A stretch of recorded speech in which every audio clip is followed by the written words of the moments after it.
বাংলাদেশের সাবেক কিছু ভারতীয় হাই কমিশনাররা বিনা সিকরি সহ তারা অলরেডি কিন্তু পশ্চিম বাংলায় একটা শোতে কিন্তু তারা কিন্তু বলেছেন, এবং এমনভাবে তারা বলছেন যে বাংলাদেশের সামনের পূজার জন্য, পূজা যাতে না হতে পারে তার জন্য যত রকমের কর্মকাণ্ড বাধা তৈরি করা সম্ভব সবকিছু তৈরি করা হচ্ছে। But this is the time, this is the high time যে আমরা এ ধরনের একটা চক্রান্তকে রুখার জন্য একটা সুশৃঙ্খল এবং একটা প্রশিক্ষিত বাহিনীকে অন গ্রাউন্ডে পেয়েছি।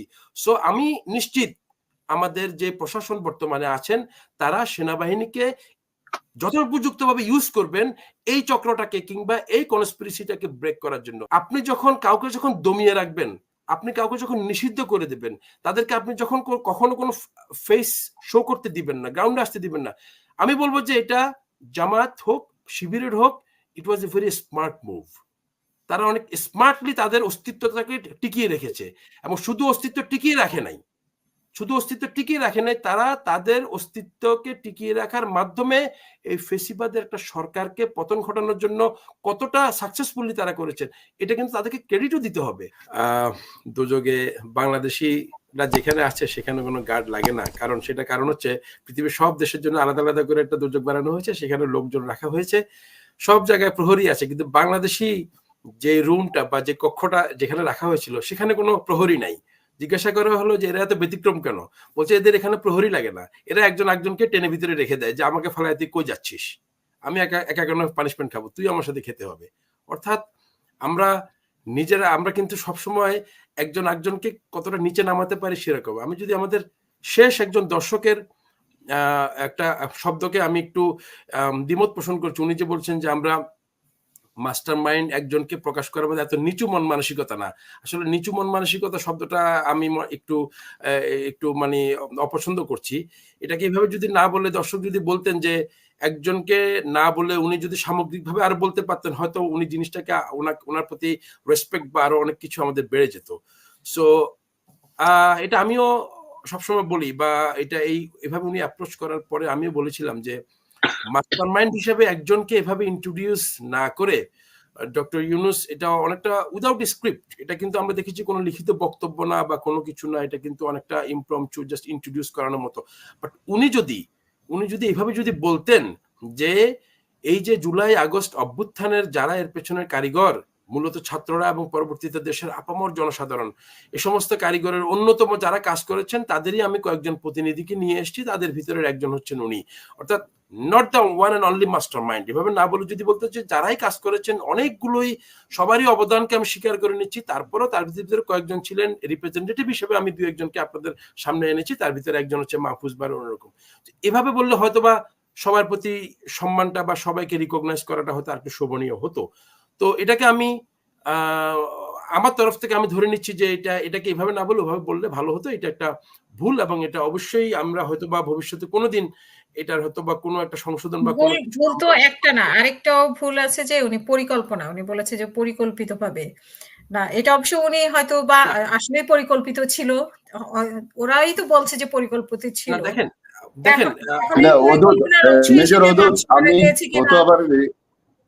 মেজর অদূত, আমি একটু কথা বলতে চাই। এটাই তো প্রশ্ন উঠছে এখন, যাদের গুলি খেয়েছে তারা তো এখন বড় একটা ইয়ের মধ্যে আছে। হাসিনা আপা, আমি একটু এই ব্যাপারে কথা বলি। যখন 6 জন এই সমন্বয়ক ওই ভাতের হোটেলে, মানে এখানে হারুন সাহেবের ওখানে ভাতের হোটেল, হ্যাঁ, তখন আমি উত্তরায় একটা বড় অনেক ছাত্রী একসাথে হয়েছে, আমি আমার বাসা থেকে আমার ছেলের ক্লাসমেটকে ফোন দিলাম, ছেলে দেশের বাইরে, ওর ক্লাসমেটকে আমি ফোন দেওয়ার পরে আমি বললাম যে তোমরা এত মানুষ এখানে হয়েছো, তোমাদের ছাত্রদের একজন লিডারকে, কারণ আমি তো এই আন্দোলনের সাথে মিডিয়ার মাধ্যমে কথা বলছি, ওই সরকারের এগেনস্টে কথা বলছিলাম, আমি বললাম তোমাদের একজন লিডারকে আমার দরকার, একটু কথা বলতে চাই। সে বললো আঙ্কেল আমাদের এখানে তো কোনো লিডার নাই। তাই বললাম এই যে 10-12 হাজার লোক নাকি উত্তরে একসাথে হয়েছে, বলে হ্যাঁ আমাদের একটা হোয়াটসঅ্যাপ গ্রুপ আছে, ওখানে যখন যেখানে যেতে বলে আমরা যাই। তখন কিন্তু 6 জন ওখানে আটকা, তারা আবার ওই যে সাক্ষী দিচ্ছে, ভুল সাক্ষী দেওয়ার ওই যে পত্রিকা বেছানো। তো আমি পরে বললাম তাহলে কিভাবে তোমরা একত্রিত, যে আমার এই 10,000-12,000 লোকের মধ্যে 2 জনকে আমি চিনতে পেরেছি হঠাৎ করে বাই চান্স, কেউ কাউকে চিনি না, আমাদের কাছে একটা এরকম মেসেজ আসে, আমরা একসাথে হই। এখন ডক্টর ইউনূস এমন একটা সময় কথা বলেছে, এটা স্লিপ অফ দ্য টাং হতে পারে বা একটা সেন্টেন্স কিভাবে বলবে, এটা একটা হতে পারে। আরেকটা হলো 3 জনের মধ্যে ও কি করেছে জনগণ যতটা, ও খুব নিজে কিন্তু ওইটা বলে, ওই যে সিরাজুল আলমের ওই যে বঙ্গবন্ধুকে, ওনার ইন্টারনেটে তো সমস্যা আমি করছে, শেষ আপনি করছি কন্টিনিউ করেন। যে হ্যাঁ, আমি বলতে চাচ্ছি যে ওইটা হয়তো ইউনূস সাহেব গল্পটা শুনেছেন, সে কিভাবে কাজ করেছে, সে নিজেও কিন্তু এই অহংকারই না, সে নিতে চায়নি। তো এইটা অ্যাকচুয়ালি হিস্ট্রি তো হবে, তখন কি করেছে, সবাই তো আর আন্দোলনের সামনে আসে না, পেছন থেকে কিছু লোক কাজ করে। আর পৃথিবীর যে কোনো চিন্তা, যে কোনো আবিষ্কার, যে কোনো ভালো কাজ, যে কোনো খারাপ কাজ একজনের মাথা থেকেই আসে, তারপরে এটাতে সবাই সহযোগিতা করে। রোটারি ক্লাব হয়েছে, রাওয়া ক্লাব হয়েছে, একজন বলছে আমরা একটা ক্লাব করবো। সুতরাং একজনের মাথা থেকে আসতে পারে, যদি হয় তাহলে এইটুকু আমাদের স্বীকার করতে অসুবিধা কি, যে উনি ছাত্রছাত্রীদেরকে বড় করতে গিয়ে এই কথাটা হয়তো বলেছে। জি, major Wadud sir, thank you sir. আমি উনি আসলে ওটাই বোঝাতে বাংলাদেশের ছাত্র চাইছি সমাজকে যে অবদানটা সবার ছিল উনি এখানে। পজিটিভ সেন্সে বলে দিয়ে এককভাবে কিন্তু হয়তো ছাত্ররা স্যার এই কাজটা করেনি, ডেফিনেটলি ইনিশিয়েটিভ ছিল, আইস ব্রেকিংটা ছিল ওদের তরফ থেকে। দেন সারা দেশের আপামর জনসাধারণ, সমস্ত কর্মজীবী, শ্রমজীবী সবাই কিন্তু এটার সাথে, ওইটাই তো লিডারশিপ। হ্যাঁ ওটাই লিডারশিপ, যারা আগে যায়, এক্স্যাক্টলি স্যার। তো লিডারশিপ এখন ওদের হাতে ছিল। ওদের মধ্যে আবার লিডারের 175 জন না কতজন সমন্বয়ক, সবাই তো এক লেভেলের না, এটা তো স্বীকার করতে হবে। সবাই কি মাস্টার মাইন্ড? অবশ্যই না। যে কোনো এটা ভবিষ্যতে প্রমাণ হবে, যদি সত্য হয় সেটাও প্রমাণ হবে, মিথ্যা হলেও প্রমাণ হবে, কারণ ইতিহাস তো এসে যায় পরে। যে কোনো সাফল্য, মানে এই পৃথিবীতে যতগুলো সাফল্য এসেছে, যতগুলো অভ্যুত্থান বলি, গণ অভ্যুত্থান বলি, যে কোনো সাকসেস বলি, সবকিছুর পেছনেই কিন্তু একটা group of people involve. Even within the group of people there are someone special, যার আইডিয়াটা সবাই অ্যাকসেপ্ট করেছে, যার প্রপোজালটা সবাই অ্যাকসেপ্ট করেছে, accepted by, approved by everyone, but maybe it has to come from one single mind. So ওই ক্ষেত্রে কিন্তু কেউ কেউ তার ইনহারেন্ট লিডারশিপ কোয়ালিটি দিয়ে কিন্তু গ্রুপ অফ পিপলের ভিতরে কিন্তু লিডার হয়ে যায়। 10 জন মানুষ যখন কাজ করে, ডেফিনেটলি তার ভিতরে কিন্তু একজন দুজন থাকে একটু leading, shutdown, March for justice, এই যে শব্দগুলো এসছে, এগুলো ডেফিনেটলি। ইভেন 6 জন যখন ডিবি অফিসে হারুন সাহেবের ভাতের হোটেলে যখন খাওয়া দাওয়া খাচ্ছিলেন, কিংবা মাস্টারমাইন্ডের ইয়ে থেকে চলে আসি, তখনও কিন্তু পেছনে কিন্তু সিদ্ধান্তগুলো আসছিল। সো কোত্থেকে আসছিল? Definitely someone was working behind that, আমরা সেটাকে অস্বীকার করছি না। বাট তারপরও সামগ্রিক একটা সাফল্যকে সবার ক্রেডিট দেওয়াটাকে ওভাবেই বলাটা উচিত, সেটা আমি মনে করছি। যে একটু যাতে কাউকে যাতে আমরা ছোট না করি, কাউকে যাতে মন খারাপ না হয়, কাউ যাতে ইগনোর করা না হয়, কাউকে যাতে অবজ্ঞা করা না হয়, ওভাবে বললে হয়তো আর একটু শোভনীয় হতো ব্যাপারটা।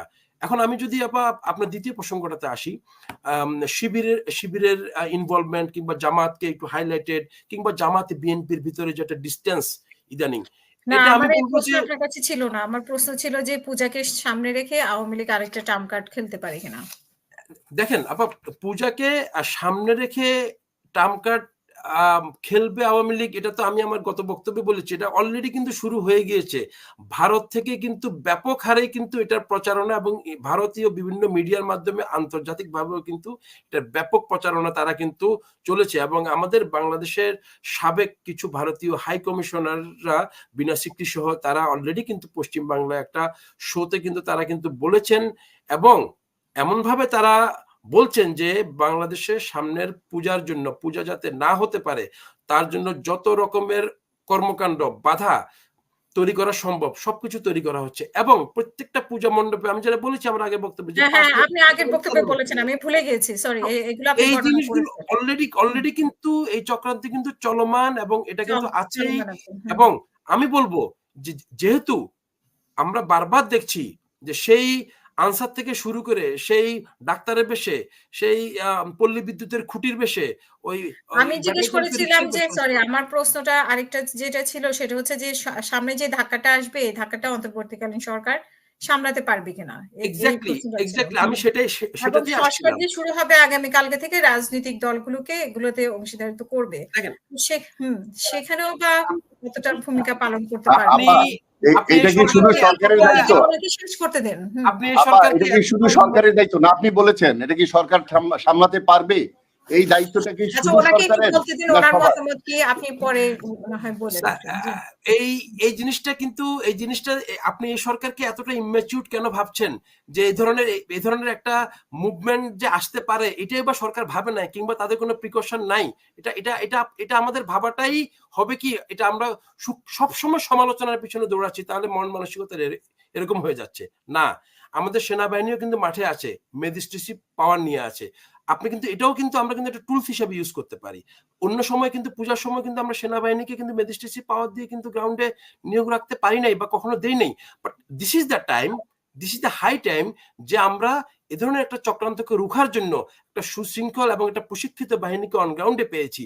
সো আমি নিশ্চিত আমাদের যে প্রশাসন বর্তমানে আছেন তারা সেনাবাহিনীকে যথোপযুক্তভাবে ইউজ করবেন এই চক্রটাকে কিংবা এই কনস্পিরেসিটাকে ব্রেক করার জন্য।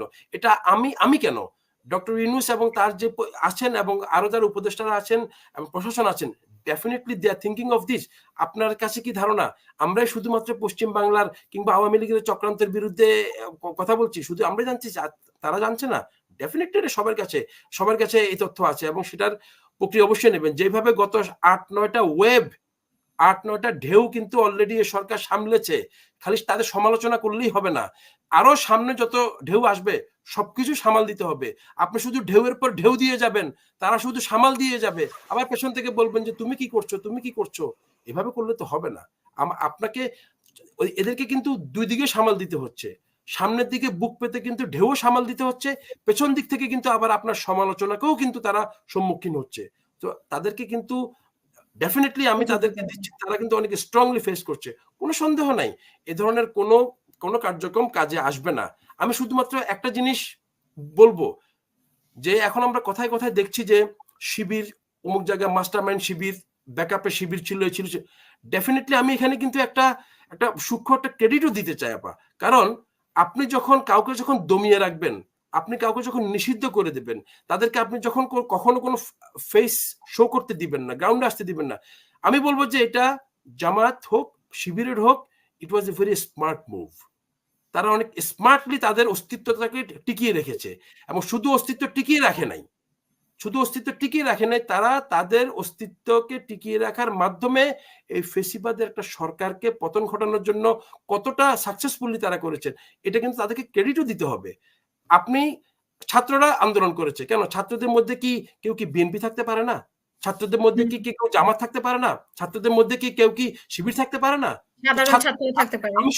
আমি শুধু ছাত্রদেরকে শুধু কেন রাজনৈতিক দলের বাইরে কেন ছাত্র ভাবতেছি? রাজনৈতিক দলের মধ্যে কি ছাত্র নাই?